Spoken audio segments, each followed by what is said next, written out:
কংগ্রেসে যোগ দেওয়ার কারণে।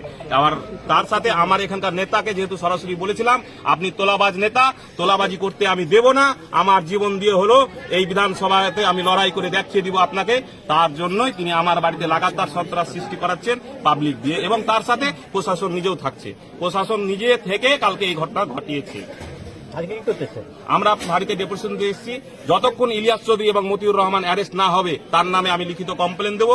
যতক্ষণ না অ্যারেস্ট হবে, যদি অ্যারেস্ট না হয়, প্রশাসন সঠিক ব্যবস্থা না হয়, না করতে পারে, আগামী দিনে আমরা জনগণ করিয়ে দেখিয়ে দিব।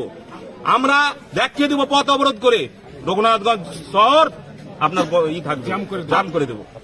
আমার নাম মাসুদ করিম। তৃণমূল থেকে কংগ্রেসে যাওয়ার ফলে কি এটা একদম তৃণমূল থেকে কংগ্রেসে যাওয়ার কারণেই এই ঘটনাটা ঘটিয়েছে।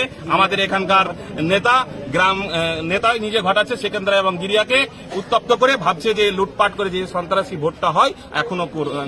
আপনার বাড়িতে কি হয়েছে? আমার বাড়িতে গেলে বুঝতে পারবেন যে কি হয়েছিল, কারণ কালকে সন্ধ্যা নামাজ এশারের নামাজের আগেটাই এইরকম ভাবে ওরা কিছু মানুষকে নিয়ে আপনার ট্রান্সফর বা হাতা ফেলে অন্ধকার করে এই ঘটনা ঘটিয়েছে।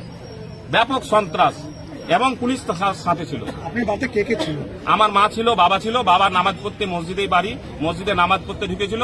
আমার মা সেই অবস্থায় মসজিদ বাড়িতেই নামাজে দাঁড়িয়েছিল।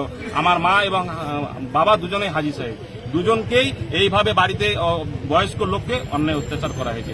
এর বিরুদ্ধে আমরা প্রতিবাদ জানাতে ফাঁড়িতে এসেছি। নামাজ চলাকালীন কি এই ঘটনা ঘটেছে? কি বলে? নামাজ চলাকালীন নামাজ